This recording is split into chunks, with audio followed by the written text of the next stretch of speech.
소중한 분을, 귀중한 분을 모셨습니다. 미주은행 변정규 전무님 나와주셨습니다. 안녕하세요. 안녕하세요. 네. 네, 지금 연준이 4번 연속 자이언트 스텝을 단행을 했어요. 오늘 시장에서 FOMC에 대해서 해석이 분분하고 이런 와중에 가장 예리하고 냉철하게 분석해 주시는 전무님을 모셨습니다. 아유, 별 말씀을요. 오늘 주제가 이제는 고금리가 얼마나 지속될까가 문제라는 제목으로 저희가 얘기를 할 건데요. 먼저 FOMC 성명서 리뷰부터 짚고 가야 될 것 같아요. 그러니까요. 너무 좀 네.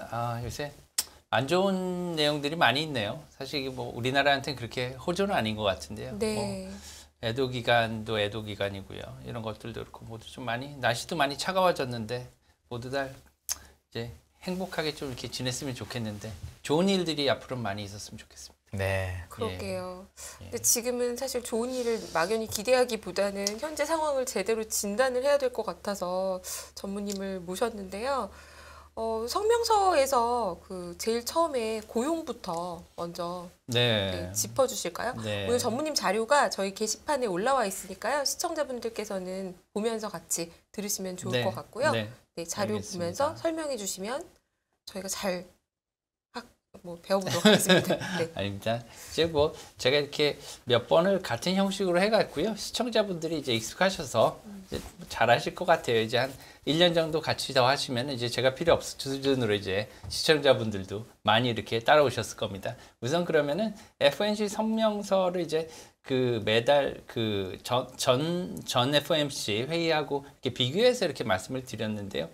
이번에는 점도표라든가 뭐 이런 것들이 없습니다. S&P 네. 리포트가 없기 때문에 분기 말이 아니기 때문에 일단은 그 성명서를 우선 한번 보면은요. 고용 상황하고 인플레이션은 지난 번하고 동일합니다. 차이점이 전혀 없습니다. 뭐 탄탄하다. 그리고 신규 고용도 아주 좋은 수준이고요. 실업률도 낮다. 아예 이렇게 정확히 얘기해 놓고 그다음에 인플레이션을 야기하는 그런 요인들은 지난번하고 똑같습니다. 그리고 전방위 가격 상승 압력이 있다. 이것도 그대로 있고요. 이제 다음을 보시면 이제 금리 결정은 이제 모든 시청자분들이 이제 들어서 아시겠지만 0.75%포인트 4번에 걸친 자이언트 스텝을 인상을 했습니다. 네. 이제 요 결정도 심지어 같아요. 저번에. 네. 예, 우크라이나 전쟁 관련 인플레이션 뭐 압력이라든가 뭐 장기 물가 수준 2% 목표 이런 문구들도 다 제가 이렇게 밑에 언더라인을 해놨는데 밑줄로 네. 딱 같습니다. 바로 차이점은 여기 있습니다. 이번에 이게 바로 처음 들어간 문구입니다. 그래서 네. 잘 네. 보셔야 되는데 그러니까 변화된 문구가 아니고 완전히 새로운 문장이라는 거죠. 새로운 문장입니다. 네. 네. 이 뒤에 보시면은요. 이 뒤에 보시면 뭐 in addition 추가로 뭐 네. 긴축을 한다는 얘기가 나와 있는데 긴축도 네네. 똑같아요. 예. 네, 긴축의 속도도 이제 뭐 저번하고 똑같고 뭐 음. 차이점이 없는데 이것이 새로 들어갔습니다. 이 한 2개, 3개 문장 되죠. 이게 새로 갔습니다. 그 중에서 가장 중요한 게 뭐냐면 저 위에 보시면은 뭐 제가 처음에 이제 뭐 ongoing부터 시작해서 영어 읽으실 필요는 없어요. 근데 뭐냐면 이게 인상 기조를 지속한다는 내용입니다. 네. 인상 기조를 지속한다. 그 말은 뭐냐면은 금리를 갖다가 인상하는 걸 중지할 계획이 없다는 거죠. 거꾸로 말하면. 네. 예. 그래서 단호하게 이렇게 박아놓은 거예요. 그렇기 때문에 파월 의장이 이걸 갖다가 안 넣을 수도 있는데 이걸 굳이 넣었다는 건 뭐냐? 그만큼 강하게 우리는 계속 올릴 것이다. 물가를 잡겠다는 거죠. 그러니까 쉽게 생각하지 마 이런 거죠. 그래서 절대로 이번에는 예전에도 제가 말씀을 드렸지만 오판에서는 안 됩니다. 그래서 아보카도라고 제가 몇 번을 말씀을 드렸죠. 이렇게 약간 가끔 가다가 좀 오해가 될 만큼 그런 부드러운 표현을 쓰긴 해요. 그래서 따뜻한 커피를 부어도 실제는 차가운 아이스크림인 거예요. 네. 이거는 긴축입니다. 그렇기 때문에 그걸 부어도 차가운 아이스크림에 그다음에 뭐 그 기본은 변하지가 않는 거죠. 그렇기 때문에 인플레이션을 잡겠다는 이 기조에서 크게 변한다? 이거는 크게 기대할 수 없다. 말씀드렸듯이 계속 이렇게 변하지 않는 거예요. 왜냐하면 거기에 더해서 하나 지금 더 보시면은 뭐냐면 뭐 커미티부터 이렇게 제가 다시 밑줄 그어 놓은 건데 이건 뭐냐 하면 인상의 속도에 있어서 앞으로 지금 벌써 많이 올렸기 때문에 금리 인상하고 그죠? 네. 물가가 떨어지는 거하고는 갭이 있지 않습니까? 시간차가 있는 겁니다. 그죠? 그걸 갖다가 너무 많이 올리는 거 아니냐. 미국 내에서 이런 얘기가 많이 있어요. 당연히 그걸 듣겠죠. 이건 뭐냐면 연준도 우리도 그걸 알고 있다. 그거 고려하고 있어. 이런 거를 갖다가 여기다 아예 명시를 한 겁니다. 그래서 여기 레그라고 써놓은 거예요. 끝에. 네. 타임 레그가 있는 거를 우리도 고려하겠다. 그것도 알고 있고 너네들 너무 우리 우려하지 마. 우리는 계속 하겠다 이거예요. 그것까지 고려하고 앞으로 하겠으니까 그래도 이걸 고려해도 지금은 필요하다는 겁니다. 그래서 이코노믹 액티비티라고 돼 있잖아요. 보통 네. 이코노믹 액티비티라고 하면은 자산 가격이 포함이 되나요? 보통 안 되나요?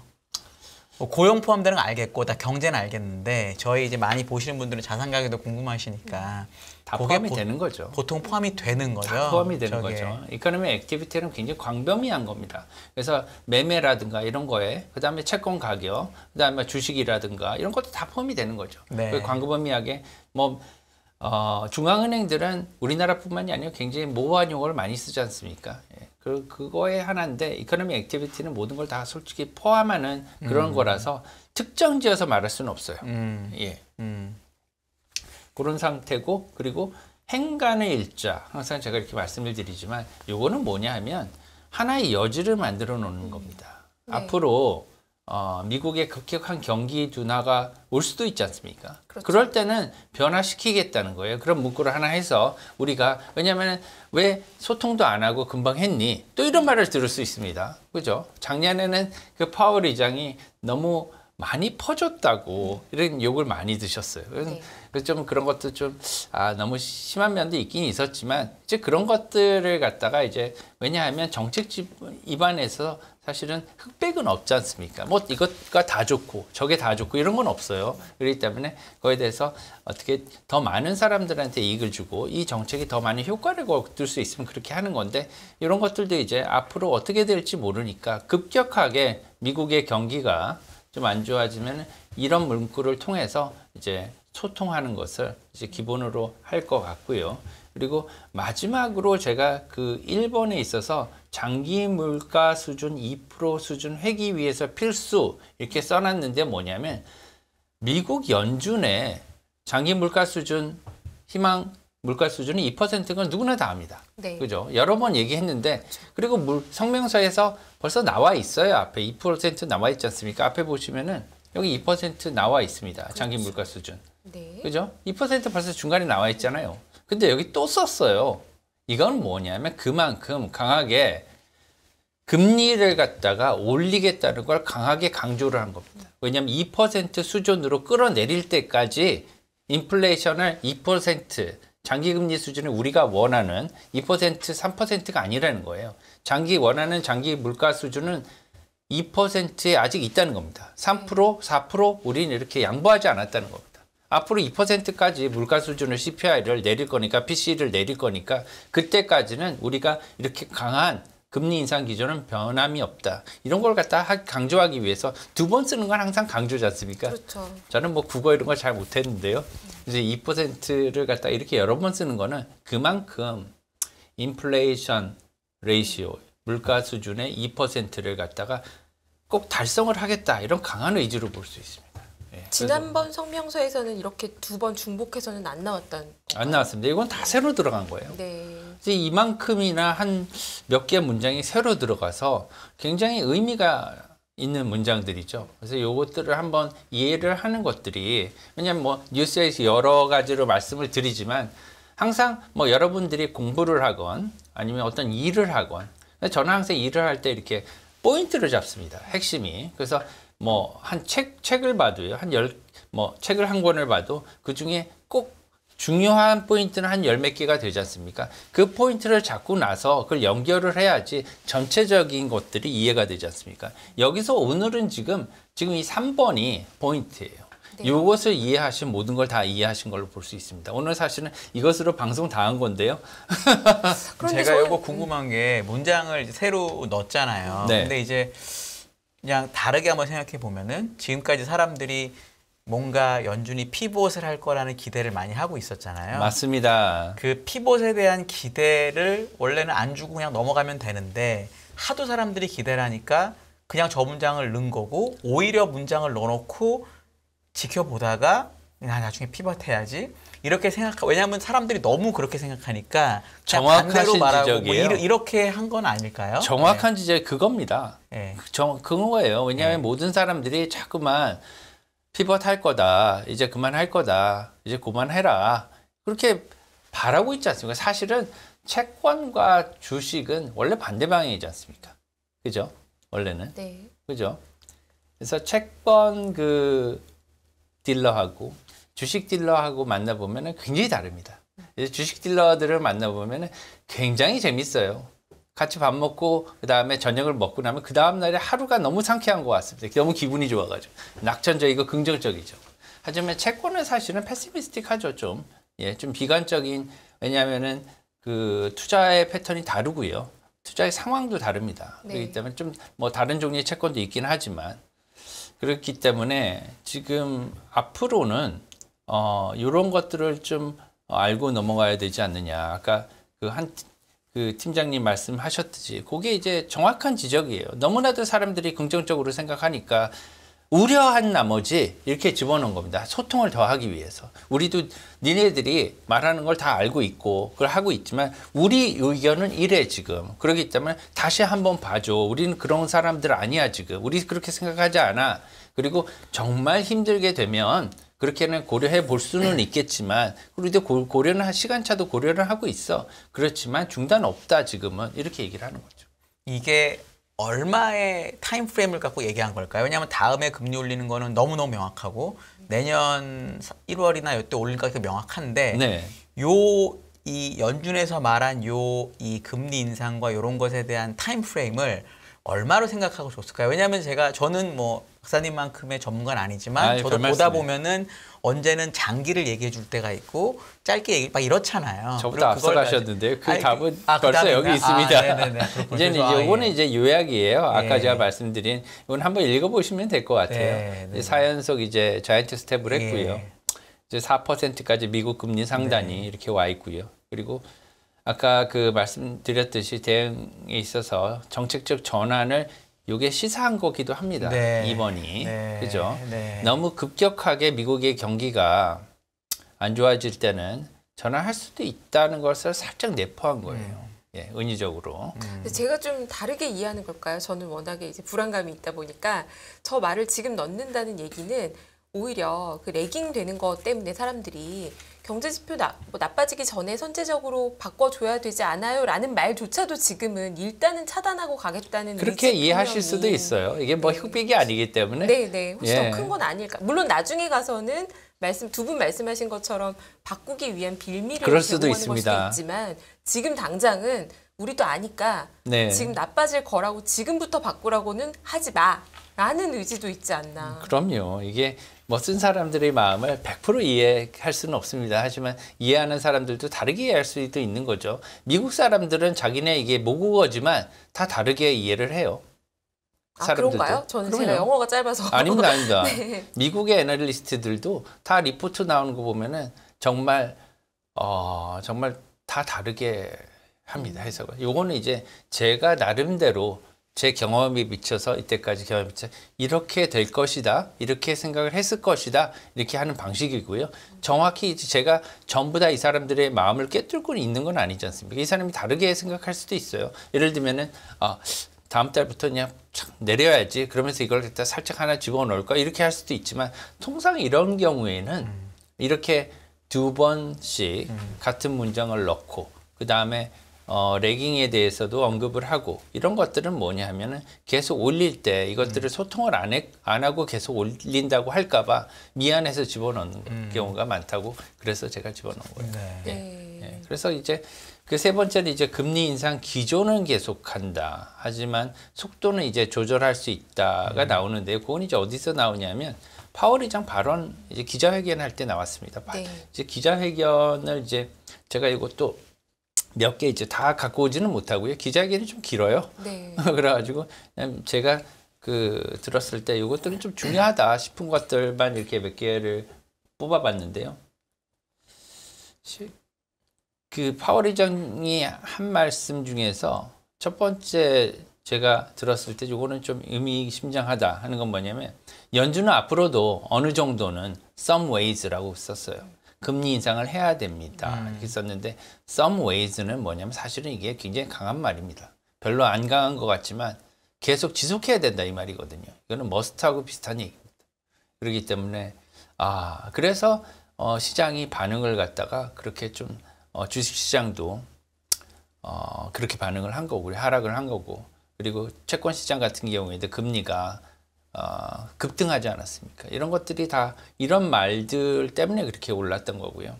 그리고 이거는 더 강한 말씀을 하셨어요. 금리 인상을 중지하는 거는 매우 시기상조다.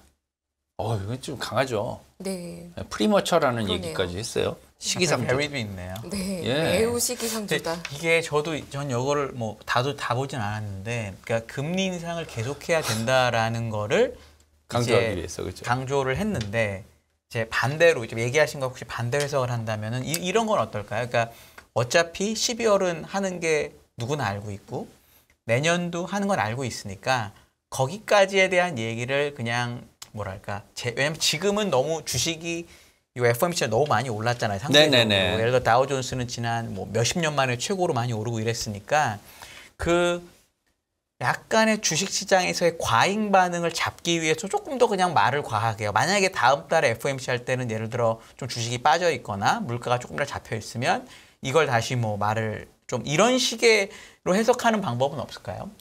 그 해석이 보시기에, 네. 맞다고 저도 생각해요. 사실은 뭐냐면 네. 아까 제가 그 처음에 타이틀에서 말씀을 드렸던 것처럼 이제는 이제 어느 정도 고금리의 상단을 보여주는 겁니다.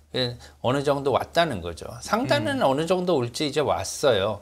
이제 다음 달에 이제 그 12월에 이제 좀 더 올리고요. 그다음 내년 뭐 1, 4분기에 2월 초, 네. 1월 말 2월 초에 이제 연준 FOMC가 있는데요. 그때까지 올리면 거의 다 올린 겁니다. 거의 다 온 거예요. 네. 뭐 한 번 더 할 수도 있지만 1월 말 2월 초에 FOMC에서는 거의 아마 상단을 확인할 수가 있을 겁니다. 그 정도 되면은 미국의 이제 기준금리 상단은 4.75에서 5% 언저리가 되겠죠. 네. 이제 5%까지 가느냐, 4.75%에서 끝나느냐, 네. 뭐 5.25%까지 갈 수는 있지만 그 이상은 안 간다는 거죠. 그렇게 보면은 미국 금리 그 기준금리의 상단은 4.75에서 5.25% 사이인 거예요. 네. 예, 그러면은 금리 상단이 이제 확인을 거의 했어요, 저희가. 예, 그러면 채권들도 이제 그러면 내가 언제 사서 들어갈 수? 왜냐면 지금 높거든요, 기준금리 네. 높으니까 미국의 그 국채가요 매력적이에요, 사실은. 네. 그죠?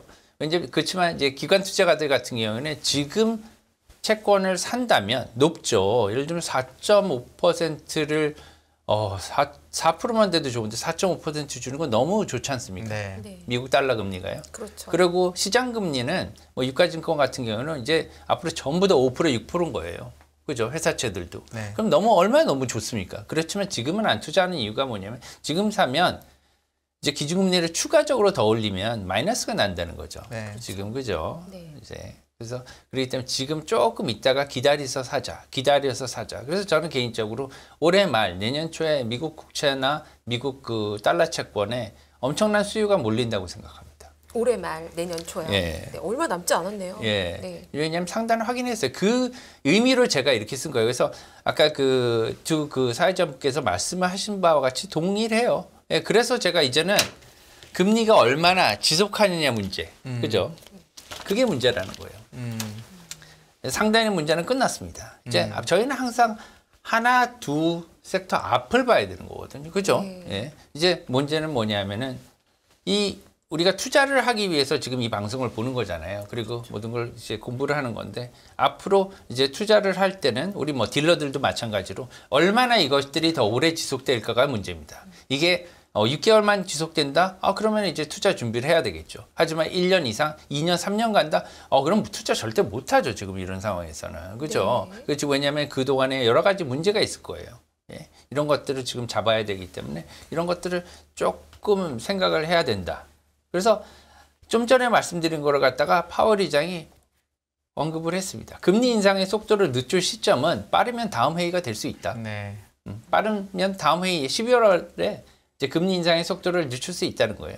네. 그래서 제가 금리를 갖다가 지금 이제 보시면 이게 이제 미국 기준금리 전망인데요. 올해부터 네. 계속 해왔는데 이제 저번 때 이제 그 저희가 그 0.75%를 예상할 시장들이 다 했고요. 저희 예상대로 이렇게 왔고 12월 달은 이제 0.5%로 이제 줄일 것으로 예상을 했는데 마침 또 그 파월 의장이 이번에 그런 얘기를 했기 때문에 뭐 큰 변화가 없는 한 다음 연준에서는 0.5%포인트를 인상하는 것을 하지 않을까, 단행을 하지 않을까 이렇게 생각을 하고요. 그렇게 되면은 연말에 미국 기준금리 상단은 4.5% 정도 되지 않을까. 네. 예, 그렇게 되면은 우리나라가 지금 문제는 뭐냐면요. 지금 시사점을 한번 보려고 하는데요. 보면은 4번 있지 않습니까, 여기. 네. 이것들 때문에 우리나라에 주는 그 영향이 하나가 뭐냐면 우리나라의 그 금통위에서 앞으로 이제 11월 달에 0.5%포인트 빅스텝을 할 가능성이 저는 높다고 봅니다. 아, 네. 네. 빅스텝을 할 가능성이 높은 정도가 아니고 할 거라고 생각을 해요. 네. 매우 높아졌다 가능성이. 왜냐하면 뭐 지금 이걸 안 할 수 있는 단계가 아니에요. 네. 그리고 지금 그 미국 연준에서도 어떤 말이 나오냐 하면 브라질을 봐라 이런 얘기가 나와요. 그게 무슨 말이냐 면 브라질은 사실은 예전부터 미국이 기준금리를 올리고 미국의 통화정책이 바뀔 때마다 굉장히 많은 영향을 받아왔어요. 네. 거의 쓸려다니지 않았습니까? 그렇기 때문에 굉장히 여기에 대해서 센시티브합니다. 민감해요. 그렇기 때문에 금리 이번에도 굉장히 많이 올리지 않았습니까? 엄청나게 빨리 따라간단 말이에요. 왜냐하면은 어떠한 일이 일어날지 이제 체득한 거예요. 그렇기 때문에 빠릅니다. 이제 속도가 같은 아메리카에 있고 하니까. 물론 브라질도 큰 국가긴 하지만 미국 달러 앞에서는 지금 뭐 어떤 대적할 지금 다른 통화가 없지 않습니까? 유로건, 뭐 엔화건 간에. 그래서 지금 브라질 헤알도 그렇게 빨리 통화 정책을 전환시키고 있기 때문에 이런 국가를 배우라는 거예요. 그 말은 뭐냐면 이제 약간 미국이 뭐 좀 무리긴 하지만 우리가 계속 갈 테니 우리만 뭐라고 하지 마라. 이렇게 좀 면죄부를 이제 자기가 받겠다는 거죠. 네. 예, 좀 약간 어떻게 보면 이론적으로는 뭐 논리적으로는 좀 그렇게까지 논리적으로 안 맞다 이렇게 생각할 수도 있지만 지금 상황에서는 브라질은 지금 따라가고 있고요. 이런 나라들을 좀 언급을 하는 것들이 지금 조금씩 나오고 있어요. 네. 지금 미국이 한 번 더 50bp 인상해서 4.5로 올해 연말에 가고 한국은행이 11월에 50bp 인상을 해야 될 거다라고 말씀하시는 거는 한미 기준금리 역전의 그 스프레드가 100bp 이상은 한국은행도 감당하기 좀 어려울 거다 이렇게 보시는 건가요? 물론이죠. 네. 지금 여기 보시면은 금리 역전이 일어나고 있고 계속 지금 벌어지는 상태지 않습니까? 게다가 금리 인상을 기조를 멈추지 않겠다고 공언한 상황에서 베이비 스텝을 밟았다는 가정을 한번 해보죠. 베이비 스텝을 밟으면요, 지금 일본을 보면은 반면교사를 볼 수 있습니다. 네. 예, 일본 지금 엔화는 엄청나게 추락하고 있잖아요. 예, 안 그래도 지금 너무너무 싸져가지고 근데 방안이 없습니다. 그리고 일본의 적자가 사실 많아요. 대외 지금 뭐 자산도 많이 있긴 하지만 부채도 많은 상황이거든요. 네. 이런 상황에서 뭐 계속 지속적으로 환율 방어를 할 수 있는 그런 상황도 아닙니다. 국채를 갖다 미국 국채를 팔아가지고 이걸 메꿔야 되는데요. 그렇게 할 수 있는 상황도 아니거든요. 그렇기 때문에 일본 중앙은행인 BOJ도 굉장히 고심이 많을 거라고요. 네. 예, 고심이 많은데 그것들을 막을 수 있는 방안이 사실은 환율을 방어를 하고 그렇죠. 환율 방어를 위해서 금리를 올리면 되는 거거든요. 이러면 이제 외환 보유고나 다른 이제 돈을 쓰지 않아도 되는 거죠. 근데 일본보다는 한국이 상황이 낫기는 하지만 그렇다고 해도 사실 한국도 전례 없는 유례 없는 지금 기준금리 인상을 단행하고 있어서 한국 경제도 상당히 부담인 건 분명히 맞을 특히나요, 텐데요. 저희가 미국의 통화 정책과 반대로 가는 두 국가 사이에서 지금 저희가 샌드위치 돼 있어요. 그렇죠. 네. 예, 중국도 마찬가지지 않습니까? 지금 중국도 통화가 만만치 않거든요. 지금 중국도 완화 정책을 계속 고수를 하고 뭐 중국 나름대로 이유가 있습니다. 뭐 헝다 상태도 있었고요. 여러 가지 지금 금리를 올릴 수 있는 그런 상황도 아니기 때문에 물론 중국도 굉장히 큰 뭐 대국이지만 지금 여러 가지 헝다가 한 개면은 괜찮은데 이게 뭐 수백 개면은 중국도 너무너무 힘든 상황이거든요. 그래서 중국도 그런 상태인데 중국은 사실 위안화는 우리나라 원화와 동조 관계가 많지 않습니까? 동조화가 강한 그런 통화인데 지금 위안화가 약해지니까 우리나라 원화도 사실 영향을 많이 받고 있어요. 네. 중국 위안화의 영향도 있죠. 그다음에 엔화도 이렇게 약해졌죠. 우리나라도 이제 중간에서 굉장히 애매한 이런 입장입니다. 우리나라 원화만 이제 어느 정도 가치를 갖다 보존해서 갖고 가기에는 굉장히 힘든 상황이에요. 이제 두 국가를 반면교사로 보면 우리가 물론 금리가 올리는 데는 여러 가지 대가가 있죠. 그렇죠. 대가가 있죠. 너무 힘든 상황이죠. 뭐 가계부채도 있고 저희 나라 그렇지만 예를 들면은 일단은 그 외환 보유고를 조금 뭐 세이브를 하고요. 그리고 환율을 일단 좀 잡고요. 왜냐하면 물가 상승률이 계속 높아지고 있는 상황이지 않습니까? 5.7%였죠 이번에도 네. 상승률이 굉장히 높아지고 있는 상태이기 때문에 이제 향후에는 미국의 그 물가 상승률이 어느 정도 정점을 찍고 쭉쭉쭉 내려오면 한국의 물가 상승률이 미국보다 높아질 그런 날이 올 거예요. 네. 연말이나 아니면 내년 초에 그때까지 이제 기다릴 게 아니라 빨리 이걸 갖다 대책을 세우고요. 다만 이제 고금리 때문에 이제 당연히 피해를 보는 취약계층들이 있을 겁니다. 이 그렇죠. 계층들을 갖다가 잘 보호하는 그런 정책을 따로 마련을 해야 될 거예요. 예, 그렇게 해서 투 트랙으로 가야 되지 싶습니다. 왜냐하면 금리를 갖다가 안 올린다고 해서 그냥 놔둔다고 해서 국제금리 우리나라 조달금리가 안 오르는 게 아닙니다. 네. 네. 왜냐하면 CDS 때문에 마찬가지로 오르거든요. 그리고 외환보유고가 줄어들거나 아니면은 우리나라의 환율이 급등하게 되면 조달 프리미엄이죠. 우리나라 국가의 이제 조달 프리미엄이 이렇게 올라가게 돼 있어요. 그러면은 금리 인상을 안 해도 금리 인상을 따라서 한 그런 결과가 있을 거고요. 그렇게 되면은 우리나라 국가의 그 조달 금리가 높아졌기 때문에 또 거기에 이제 신용 스프레드를 얹으면 기업들은 이제 거기에 또 신용 스프레드를 얹어야 된단 말입니다. 그러면 기업들의 조달 금리가 더 올라가게 되는 거예요. 그래서 너무너무 부담을 많이 주는 상황이기 때문에 이제 개인들이나 아니면은 이런 쪽의 취약계층은 따로 정부가 대책을 마련하고요. 그리고 뭐 유예 조치라든가 이런 것들을 다시 검토를 하는 편이 낫지 않나. 그리고 금리 정책은 외환하고 연계해서 좀 왜냐면은 어떠한 뭐 합병증을 갖고 있어도 그렇답니다. 의사들이 뭐 진단할 때도 고혈압인 고혈압, 당뇨병인 당뇨병 두 개 약이 다른데요. 하나를 일단 주로 해서 하나를 꺼뜨리고 그 다음을 치료를 한다 그래요. 왜냐면 두 개를 같이 가다 보면 이것도 저것도 아닐 수도 있거든요. 지금은 그런 상황이죠. 지금 방금 앞장에 보여주셨던 장표에서 빨간색 글씨가 두 개가 눈에 들어와요. 일단 글로벌 경제의 연착륙 가능성에 대한 질문에서 가능성? 그래 연착륙은 조금 힘들어질 수도 있어 라는 인정하는 발언이 잠깐 있었다. 그리고 이거 제가 되게 놀랐어요. 네. 이거는 네. 기자회견에서 연착륙 가능성이 감소된 거 아니냐는 기자의 질문에 처음으로 약간 머뭇거리더니 예스라고 답변을 했어요. 네. 근데 이게 미국 경제가 아니라 글로벌 경제잖아요. 뭐 미국 경제를 얘기를 했겠지만 글로벌 경제도 같이 생각을 한 것으로 생각을 합니다. 지금 연착륙이라고 했을 때는 지금 그 미국 경제는 상당히 탄탄해요. 그렇죠. 로버스트 뭐 이런 말을 다 썼잖아요. 그렇죠. 그래서 지금 왜냐하면 미국은 다른 나라 세계 경제가 무너지는 것도 원치 않을 겁니다. 예. 왜냐하면 폭동이 일어나거나 이런 것들도 원치 않을 거기 때문에 지금은 생활고가 너무 문제가 됐지 않습니까? 그렇기 때문에 이제 글로벌 경제를 의미하지 않느냐 이런 생각이 들고요. 거기에 대해서 이제 경착륙을 하는 국가나 기업들도 나오지 않느냐 이런 말로 받아들였어요. 그러니까 저게 지금 국적 불문. 미국은 너무 경기가 좋아서 이 자이언트 스텝 4번을 지금 감당하고 있는 건데 네. 미국에서 글로벌 경제 연착륙 가능성까지도 감수하면서 진짜로 장기 인플레이션 2%까지 진짜 갈 거냐. 요거에 대해서 전문님 어떻게 보세요? 사실은 2%까지 내리지는 않겠죠. 뭐냐면은 장기 금리를 한번 보시면은요. 그 예전에 그 제가 이렇게 보여드렸던 이제 그 지금은 안 갖고 나왔는데 9월 달 그 점도표를 보시면은요.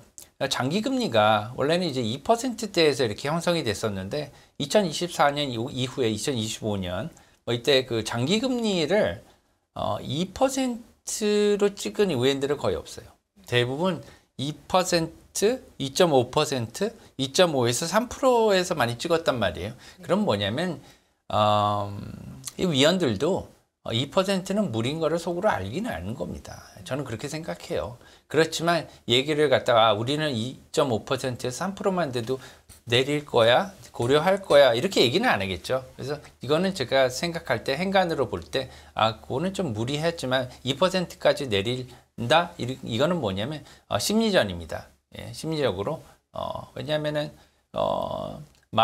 연준 의장의 말에 따라서 뭐 예를 들면 물가 상승률도 왔다 갔다 하거든요. 소비 심리가. 그렇기 때문에 그런 거에 대해서 의식해서 얘기한 것 같고요. 저는 그렇게 생각해요. 뭐냐면은 장기 금리가요. 장기 금리가 3%대로 내려오면 지금은 한 4%대 정도 돼요. 네. 네. 4% 정도, 3% 한 1% 정도 더 내려온다고 하면 그때는 지금 긴축을 하고 있지 않습니까? 지금 밸런스 시트도 대차 대조표도 줄이고 있는데 그 대차 대조표의 그 감소 속도도 줄일 거라고 생각합니다. 네. 금리가 떨어지면 더 이상 그러니까 대차 대표 줄이는 속도도 줄어들 거다 네. 보신다는 거죠. 네. 어떤 이유 때문에 그렇게 보세요? 왜 그러냐? 뭐가 나오면 그렇게 하기 시작할까요? 네. 왜냐하면은 이 물가를 갖다가 올리는 거는 뭐 여러 개가 있지만 사람들의 심리가 가장 많이 좌우를 해요. 그죠? 그렇기 때문에 투자나 이럴 때도 왜냐면 경기가 안 좋아질 거라고 생각하면 사람들 투자 잘 안 하죠. 네. 주식 삽니까? 안 살 거예요. 그죠? 그렇지만 좋아질 거라고 생각하니까 막 투자를 하는 거예요. 사실은 돈이 돌고 난 다음에 예를 들면 돈이 많이 돌았어요. 2021년에. 그런데 올해 초까지 이렇게 계속 올라갔던 거는 뭐냐면 이제 심리적으로 더 오를 거라는 생각 때문에 계속 오른 거거든요. 계속 사니까. 계속 더 높은 가격에도 계속 사는 거는요. 이건 심리적인 이유가 많이 작용이 되는 거죠. 이제 그래서 심리적으로 예측 금리가 그 정도로 내려온다면 한 2% 현재에서 한 1% 정도 더 내려온다면 제 경험이나 뭐 이런 것들에 기반해서 생각해 본다면 한 1% 정도 더 내려오면 이제 조금 긴축을 생각하고 그때는 이제 다른 투자은행들도 다시 이제 투자를 고려하지 않을까요? 금리가 1% 내려왔다는 게 그만큼 경기가 안 좋아졌다라는 걸로 받아들여서 연준이 양적 긴축을 조금 덜 할 거다 이렇게 해석할 수도 있나요? 아니면 선우가 어떻게 될까요? 그리고 아까 장당이 우리나라하고 미국의 금리 차하고 환율을 얘기하셨는데 또 어떤 분들은 관계가 선우가 없고 그리고 또 반대다 환율이 움직일 때 이 금리 차도 나온다 이렇게 얘기하시는 분도 있거든요. 지금 말씀하신 정확하십니다. 왜냐하면 심리가 반영이 돼서 그 다음에 내려오는 거죠. 네. 그러면 앞에 것도 그러면은 금리가 내려가는 게 경기가 안 좋아지는 거라고 사람들이 인정을 하고 그래서 그럼 긴축도 좀 덜하고 뭐 이렇게 그렇죠. 저희 구독자들 받아들이는 것도 그런 될까요? 겁니다. 네. 그렇게 해야지만 나중에 지금 연준이 원하는 건 그런 거거든요. 네. 그렇지 않았습니까? 연준이 원하는 거는 지금 모기지 금리가 떨어지는 거, 네. 그죠? 그리고 주식이 떨어지는 거 이걸 원하는 거예요, 사실은. 네. 그렇죠. 왜냐면은 모기지 가격이 올라가고요. 그 다음에 모기지 금리도 계속 뛰고요. 그리고 주식도 탄탄하고요. 고용을 물론 탄탄해야겠지만 고용이 괜찮은 상황에서 이런 것들이 계속 올라가는 거는 주시하지 못하는 상태죠. 예. 지금 뭐냐면 제가 생각할 때 연준이 가장 무서워하는 거는요. 모기지 사태예요. 하나로 말씀드립니다. 연준은요. 지금 제가 예전부터 계속 말씀을 드린 게 뭐냐면 리만 사태하고 금융위기하고 지금의 가장 큰 차이점은 뭐냐면 신용위기로 하나는 시작이 됐고요. 하나는 팬데믹입니다. 신용 사건이 없었어요. 이번에는. 그렇죠. 그죠? 네. 지금은 모든 게 다 영어로 스테이터스 코어라고 하지만 그대로입니다. 그대로잖아요. 네. 지금 조금 안 좋아지긴 했지만 크게 망한 회사도 없고요. 그렇죠. 그다음에 구제금융 다 지금까지 받았고 이제부터 이제 그만 주는 거죠. 그래서 이번에도 50조를 만들고 이런 것들에 대해서 굉장히 회의적으로 우리나라에서도 뭐 시각이 있었지 않습니까? 네. 예, 그런 것들이 그런 거예요. 왜냐하면 이번에 그 영국의 트러스 총리가 낙마한 것도 마찬가지로 그 이유거든요. 왜냐하면은 계속해서 영국민들한테 헬리콥터 머니를 줬었죠. 그렇죠. 그런데 이제는 헬리콥터를 못 주는 거예요. 재정 정책으로 부양을 못 해요. 그러니까 어떻게 해요? 아, 그러면은 주지는 못하니까 덜 받자. 그런 거죠. 세금을 덜 받자. 세금 덜 받자. 이런 하니까 니네 뭐 하는 거니? 이런 거죠, 지금. 네. 지금 이런 상황에서 지금 가드를 지금 딱 내렸잖아요. 다 풀어버린 거예요. 이제 알아서 살아라. 그런 상황인데 또 막아놓고 또 보조금을 주고 보조금 주는 거는 다름없는 거죠, 사실. 네. 그렇죠? 또 살려주고. 그럼 뭐 하는 거냐? 니네 재정 그렇게 좋아? 이런 거죠. 다른 나라들은 지금 다 이제 나가 놀아라 하는데 그리고 이제 앞으로는 더 돈을 안 쓰겠다는 거잖아요. 그렇게 하는데 영국 니네는 무슨 돈이 있어서 그렇게 쓰느냐 이거예요. 그렇게 되니까 그런 무서운 사태가 초래되지 않았습니까? 저희도 그걸 직시를 해야 되는 거예요. 그래서 우리나라는 사실 이번에 그런 언론도 그렇고 뭐 여러 그 각계에서 그런 우려를 하는 게 저는 사실은 굉장히 고마웠어요. 왜냐하면 그런 우려를 해야 됩니다. 여러 가지로 뭐 어떤 방안을 하든지 간에 여러 가지 그런 여론적인 그런 그 동의가 있어야 되는 거죠. 그래야지만 방안이 도출이 되게 돼요. 방안이 그렇잖아요. 무조건 트러스 총리 같이 자기가 발표해놓고 그 다음에 알아서 되겠지. 이런 상황은 이제 글로벌 투자자들한테는 통하지가 않는 거죠.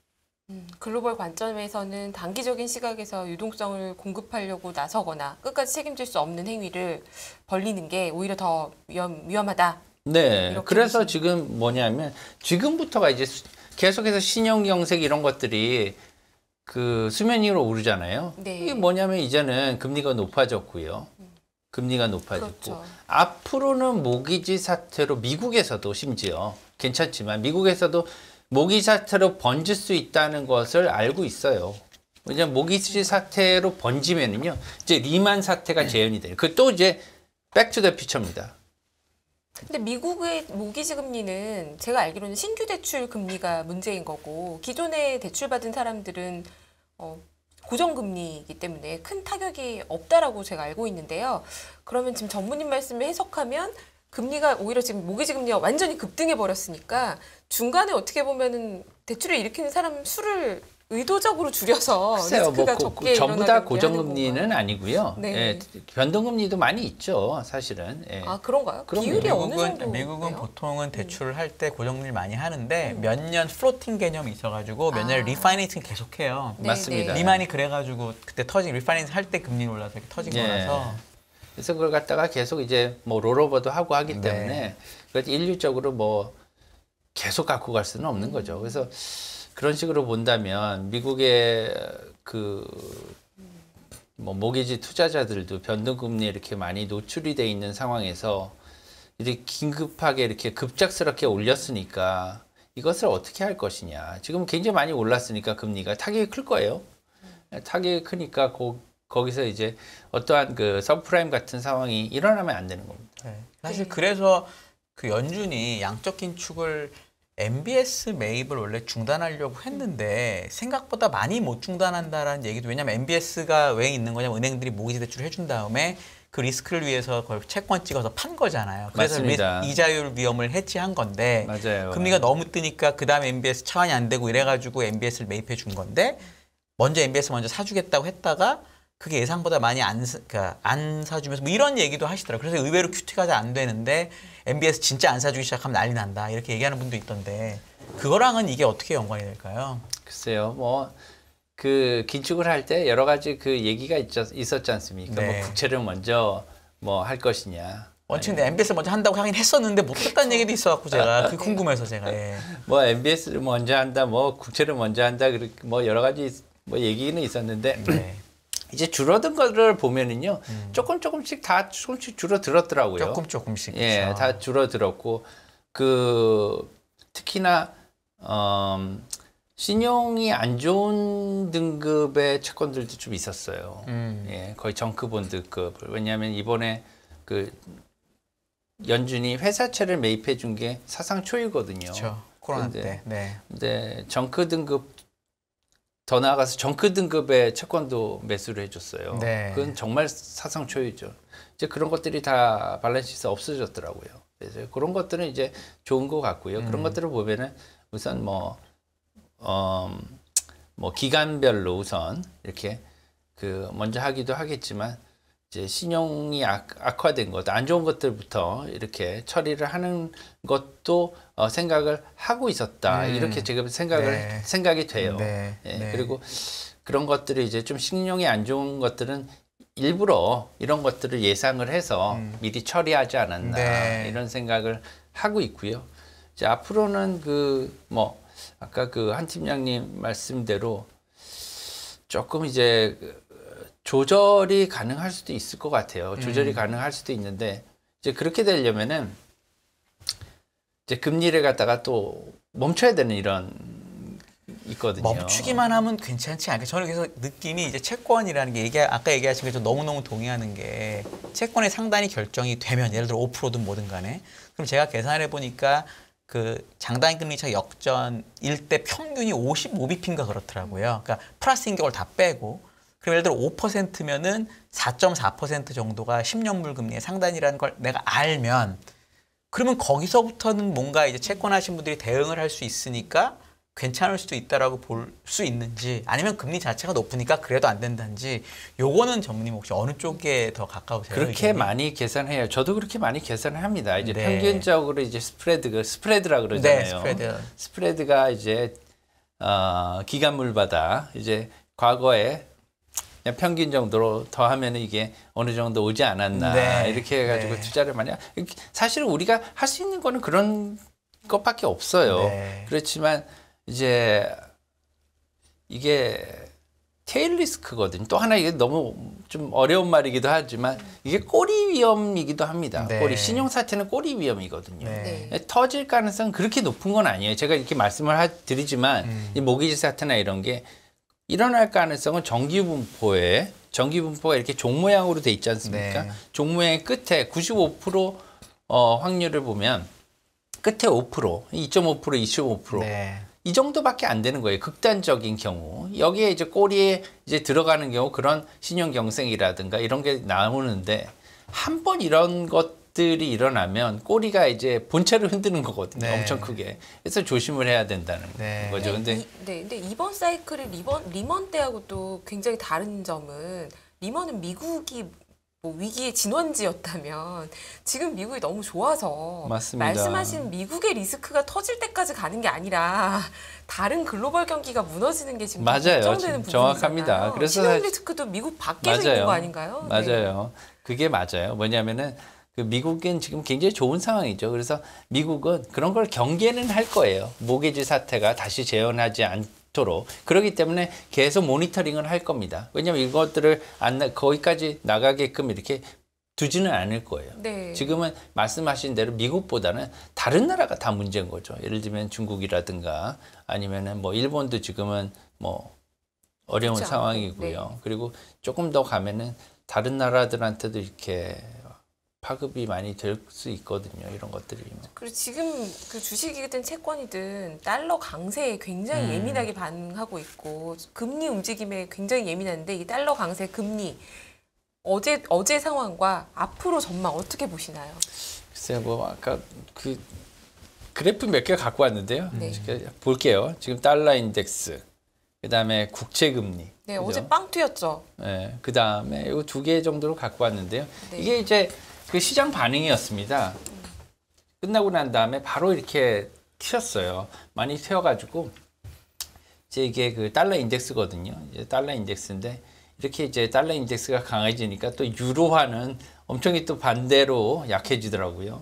약해지면서 이제 110일 이제 위로 이렇게 팡 이렇게 튀어가지고 올라갔죠. 그러고 난 다음에 이제 어느 정도 안정화되는 모습을 보였는데요. 요것들이 이제 그 조금 더 올라갈 수는 있어요. 제 생각에는. 예, 조금 더 지속이 될 수 있고 내년 초까지는 환율이 네. 달러 어차피 뭐 달러 인덱스 같은 경우에는 달러의 강세를 갖다 알려주는 뭐 가장 편한 지표가 이제 달러 인덱스잖아요. 그렇죠. 그러니까 이것들이 이제 올라가면 반대로 우리나라 원화 가치는 상대적으로 네. 떨어지는 거죠. 그럼 환율이 이제 올라가는 거니까 이제 그런 측면에서는 이제 앞으로 내년 올해 말까지는 달러 강세가 지속될 거다. 그래서 그런 측면에서 제가 이렇게 보시면은 달러 환율은 두 번째로 보시면 이제 뭐 내년 1, 4분기까지는 이렇게 좀 강하게 네. 지속될 전망이 있다. 하지만 네. 이 쿼터부터는 내려갈 것으로 이렇게 전망을 합니다. 예. 달러 강세가 좀 약해진다고 보시나요? 아니면 네. 한국이 원화가 좀 좋아진다고 보시는 건가요? 뭐 원화가 상대적으로 좋아지는 건 그렇게 바랄 수는 없어요. 왜냐하면 특히나 우리 이웃국들이 안 좋죠. 우리 이웃국들이 너무 안 좋아요. 네. 왜냐하면 요새는 이제 주위에 이웃도 잘 둬야 돼요. 이제 다 혼자만 잘 사는 게 아니고요. 주위도 다 잘 살아야 되는 거거든. 그래야 뭐 다 연결이 돼 있어요. 수출 수입 뭐 이런 것들이 다 그래가지고 중국도 일본도 다 잘 살아야지 우리나라도 좀 이렇게 좋은 측면들이 많이 있고 그런데 옆에 나라들의 환율이 다 저렇게 안 좋으니까요. 뭐 그것 때문에 이제 수혜를 받는 거는 적을 것 같고요. 네. 특히나 올해 말 내년 초에 그 중국 같은 경우에는 그 꼬리 위험을 조금 조심은 해야 될 것 같아요. 왜냐하면은 중국 같은 경우에는 아직까지 한 번도 그런 금융위기를 겪은 적이 없습니다. 네. 한 번도 겪은 네. 적이 없어요. 뭐 일본도 그렇고 우리나라도 그렇고 유럽도 그렇고 미국도 여러 번 다 겪었잖아요. 이런 것들을 겪었지만 그런 와중에서 기업들도 이제 솎아내고 이제 강한 기업이 남고요. 그다음에 문제점들도 그때 이제 해결이 되는 거거든요. 좋은 측면에서 보면. 근데 그런 것들을 계속 안고 있기 때문에 물론 이제 중국 그 정부가 굉장히 이제 강하게 이제 시장을 갖다가 관리할 수 있기 때문에 그런 측면에서 이제 긍정적이긴 하지만 너무나 큰 사태가 일어나면 조금 어렵지 않을까. 그래서 그런 길을 바라지는 말아야겠죠. 그런데 이제 그런 것들이 일어나지 말지만 그래도 우리가 그걸 또 모니터링은 해야 되는 거거든요. 그래서 지속적으로 좀 모니터링 하면서 그런 상황이 일어나지 않으면 이 쿼터, 2, 4분기부터는 조금 하락하지 않을까. 신용 상황이 신용 경색이 일어나지 않으면 그런 전제 하에서는 1,300원대로 이렇게 내려올 것으로 생각합니다. 만약에 2015년에 중국의 외환 보유고가 1조 달러가 빠지면서 외국인들이 돈을 엄청 빼고 그때 중국이 거의 금융위기까지 갈 뻔한 거를 이제 돌렸잖아요. 부동산을 막 풀어가지고. 맞습니다. 예.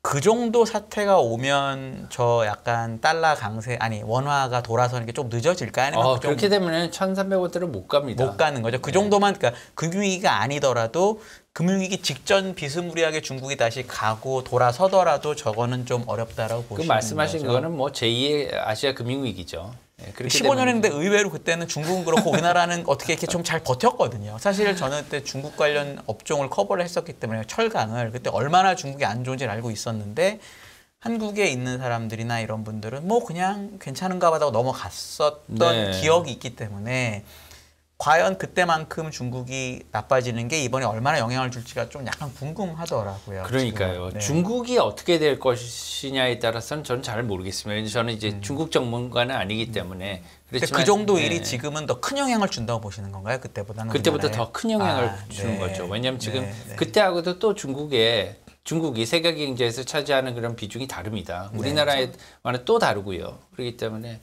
굉장히 파급이 클 것 같아요. 재채기를 하면 우리나라도 감기에 뭐 우리나라뿐만 아니라 일본 뭐 여타 국가 다 감기에 걸리겠죠. 예. 그래서 그런 것들이 우려가 되는 거죠. 그래서 제가 이제 원달러 이 달러 강세 요걸 여쭤봤던 이유는 사실 오늘 주제 제목의 타이틀이요. 이 고금리 지속 기간이 문제라고 하셨는데 저는 네. 달러 강세가 계속 간다라는 얘기는 이제 고금리가 계속 간다라고 생각을 했는데 다행히 달러 인덱스는 내년 2분기 정도면 정점을 찍고 좀 내려갈 것 같다라고 보셨는데요. 그러면 고금리의 지속 기간에 대해서는 어떻게 봐야 될까요? 그러니까요. 이게 금리 정점 찍고 좀 내려가는 건가요? 아니면 저도 파월 의장한테 직접적으로 물어보고 싶은데요. 생각도 잘 모르실 것 같아요. 계속 몰랐으니까. 네. 그래서 얘기한 게 이겁니다. 보면은 네. 파월 의장도 네. 파월 의장이 여기 뭐냐면 네. 생각보다 네. 자 3번입니다. 최종 금리는 이전에 예상했던 것보다 높을 것 같다는 거예요. 네. 그 말은 뭐냐면 계속 올리다 보니까 계속 자기도 이 정도로 올라갈지는 몰랐다는 거죠. 네. 거꾸로 말하면 그렇죠. 이 정도까지 올라갔는데 지속되는 거는 어느 정도 지속될 거라는 것으로 받아들였어요. 그렇게 네. 되면은 자기도 내리고 싶겠죠. 어느 정도 이렇게 올라가면 왜냐면 경제 부담을 안 주는 뭐 고금리는 없습니다. 미국 같은 경우에도 부담이 되겠죠. 미국이 정부가 부담해야 되는 이자도 천문학적인 거고요. 예, 금리가 올라가면 그래서 이런 것들도 있긴 한데 그래서 고금리가 뭐 개인적으로 본다면 내년 상반기까지는 적어도 유지가 되고요. 네. 그리고 내년 3, 4분기 정도에는 어느 정도 얘네들도 컨센서스라고 하죠. 이제 네. 암묵적인 동의가 필요한 거예요. 연준도 미국 국민들하고. 네. 예, 그래서 3분기에는 어느 정도 그것을 갖다가 서로 이제 교환하는 그런 시간을 갖지 않을까. 네. 그런 것들이 교환이 되면 이제 시장하고 이제 교감을 하는 거죠. 이제 얘기는 안 하지만 이제 시장도 앞으로는 조금 변화가 있을 수 있겠구나. 이런 것들을 감지한다면 3분기에는 그 정도 이제 교감을 가지고 4분기부터 시작해서는 이제 어느 정도 내릴 수 있는 그런 발언이 나오지 않을까 이렇게 생각을 합니다. 그렇게만 돼도 이제 3, 4분기부터는 3분기 뭐 늦은 3분기부터는 어느 정도 그런 데 대한 영향이 있지 않을까. 그래서 좀 내려올 것 같다. 이런 생각이 듭니다. 네. 마지막 페이지 보여주신 부분에서 미국채 시장 금리가 내년 2분기부터 가파르게 하락 예상이라고 3번에 써주셨는데요. 미국채 금리는 내년 2분기 이후에 가파르게 하락할까요? 내년 왜냐하면 연말엔 어느 정도 가 있을까요? 이맘때쯤에는. 아까 말씀드린 것처럼 이렇게 내년 그 1, 4분기부터는 어느 정도 정점을 찍잖아요. 그러면은 미국 국채 금리가요. 미국 국채 금리가 4%대, 4% 중반대, 뭐 지금은 뭐 2년, 5년, 10년을 할 거 없이 다 비슷비슷하니까요. 4%대 중반이 많이 있었나요? 언제 다시 볼까요? 그런 생각을 할 수 있어요. 네, 그럼요. 그죠? 네. 그러면은 투자를 하겠죠. 제가 만약에 채권을 산다면 내년 초에 사겠어요. 예. 네. 내년 초에는 저는 이걸 갖다가 장기로 예를 들면은 길면 길수록 좋다고 생각합니다. 네. 네. 예, 10년, 뭐 20년짜리로 이렇게 박아둔다고 하죠. 네.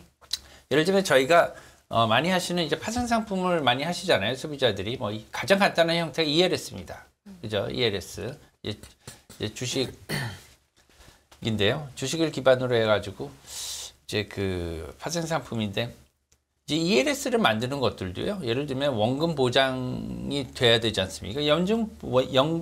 그 원금 보장을 할 때요. 이 채권이 금리가 높으면 높을수록 너무 좋아요, 만들기가. 네. 예, 그래서 이제 이거는 하나의 예지만 뭐 ELS뿐만이 아니라 여러 가지 이제 파생 상품을 만들 때 달러 고금리 채권은 필수예요. 네. 그렇기 때문에 이제 내년 상반기 정도 상단을 확인했을 때는 이제 미국 국채라든가 아니면은 신용 등급이 좋은 우량 회사채 같은 경우에는 굉장히 아마 수요가 많아질 것으로 네. 이렇게 생각하고요. 그래서 좀 가파르게 이제 수요가 아무래도 몰려든다는 거는 그만큼 이제 그 어느 정도 상단을 확인했다는 거지 않습니까? 네. 그러면서 이제 조금 하락하지 않을까 수익률이 네. 이렇게 예상을 하는 겁니다. 그럼 충분히 그럴 수 있을 것 같아요. 약간만 이제 고점 확인했다라는 생각만 들어도 수요가 몰리면서 금리가 좀 내려갈 수 있을 것 예, 같은데요. 원래 그리고 그 기관 투자가들은요 이런 것들을 확인하기 전에 조금 빨리 들어가는 경향이 있어요.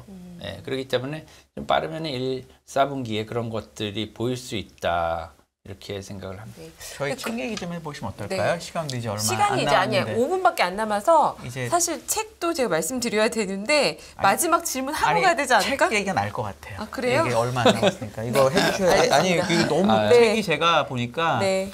보통 이런 경영책은 저도 한번 썼지만 이렇게 두껍게 쓰시는 분이 잘 없거든요. 잘 보세요 두께를. 이거 정말로 두 권으로 죄송합니다. 펼쳐야 제가 할 책을. 제가 보기엔 진짜로 역작인 것 같아서 너무 감사합니다. 이거 어떻게 하다 쓰시게 됐는지 뭐 이런 거부터 조금 얘기를 듣는 게 나을 것 슈퍼달러? 같아서. 슈퍼 네네 리치. 제목부터 네. 얘기하셔가지고. 제목이 네네네. 슈퍼달러, 이게 뭐 슈퍼리치예요. 네. 슈퍼 달러 슈퍼 리치입니다. 네. 제 뭐 그 표지가 마음에 드실지 모르겠는데요. 표지는 진짜 너무 예쁜 것 같아요. 아 예쁩니까? 네, 아이 네, 감사합니다. 네, 이건 뭐냐면은 이 책이 좀 한 500페이지가 좀 넘어요. 그래서 네. 좀 죄송스럽긴 한데 이제 쓰게 된 동기는 뭐냐면 이게 그 외환 관련 외환 시장 그다음 환율 국제금융 전반에 관한 책입니다. 그래서 외환을 알려 그러면 국제금융을 알아야 되는 거고요.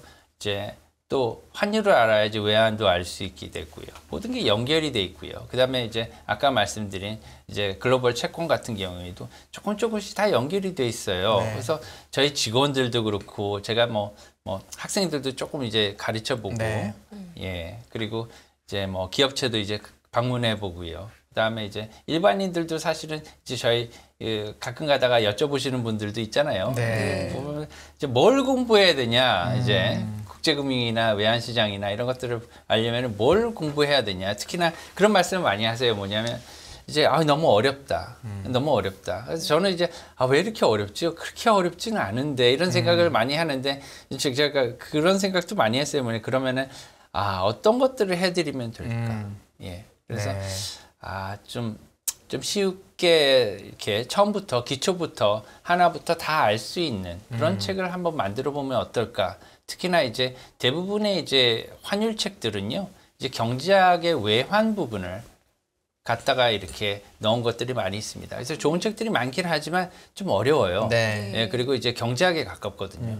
좀 더 이제 여러분들이 뉴스를 보거나 아니면은 이제 이런 프로그램을 유튜브를 보실 때 조금 이해하실 수 있는 그런 것들을 위주로 실물을 위주로 이렇게 접근을 하는 방법을 취했습니다. 그래서 예, 약간 보시면 환율의 어떨까. 정석 같은 건가요? 약간? 그거보다 좀 쉬운 책인가요? 예, 좀 뭐 여러 가지 예를 들고요. 네. 이제 이 한 권을 보시면 아마 그 외환 시장에서 이걸 갖다가 전부 다 이제 외우시거나 이해하실 필요는 없을 것 같아요. 뭐냐면 이런 것들을 갖다가 어떤 것들이 있는가. 제가 또 뒤에 이제 이것만 알자 그래가지고 이제 요약도 해놨거든요. 네. 그런 것들을 이제 한번 읽어보시고요. 요약만 확실하게 이런 게 있구나. 예를 들면은 뭐 저는 여기에 중앙은행 통화수법 뭐 이런 것들도 다 들어 있습니다. 네. 예. 그래서 네네. 어려운 내용이라고 해서 빼지 않았어요. 네. 예. 쉬운 내용부터 전부 다 집어넣었기 때문에 여러분들이 이걸 보면 적어도 외환 시장에는 이런 것들이 있구나. 이게 외환 시장이구나. 이게 환율이구나. 그러면은 딜러들은 이런 일을 하는구나. 그렇지 않습니까? 네. 이게 딴 세상 이야기로 들리잖아요, 원래. 그렇죠. 네. 그냥 주식을 갖다가 공부하시는 분들은 뭐 동아리도 만들고 이렇게 하지만 외환은 저한테 와가지고 어려우니까 방향만 알려 주세요. 올라가는 네. 거 내려가는지만 네. 알려주세요. 이런데 이제 이것들을 보시면 적어도 이제 그 모든 걸 다 기억 못 하시더라도 뉴스나 아니면 신문을 보실 때 어떤 것들이 어떻게 됐다. 어떠한 상황이구나. 이거는 충분히 이해하실 걸로 이렇게 생각을 합니다. 네. 네, 여러분 지금 저희가 그 시청자 채팅창에도 이 책을 구매하실 수 있는 링크를 올려뒀고요. 그리고 유튜브의 더보기 탭에도 저희가 올려뒀으니까요. 슈퍼달러, 슈퍼리치 변전무님의 책을 한번 참고하시면 달러에 관심이 많고 외환 시장에 관심이 많은 이 시국에 상당한 도움이 되지 않을까 이렇게 도움이 생각이 조금이라도 듭니다. 되셨으면 좋겠네요. 도움이 많이 될 것 같습니다. 저는 정말. 네, 감사합니다. 네, 네. 저희가 더 시간을 드리지 못하고 이제는 보내드려야 할 시간이 된 것 같아요. 미지오 은행 변정규 전무님과 함께했습니다. 나와주셔서 감사합니다. 감사합니다. 감사합니다.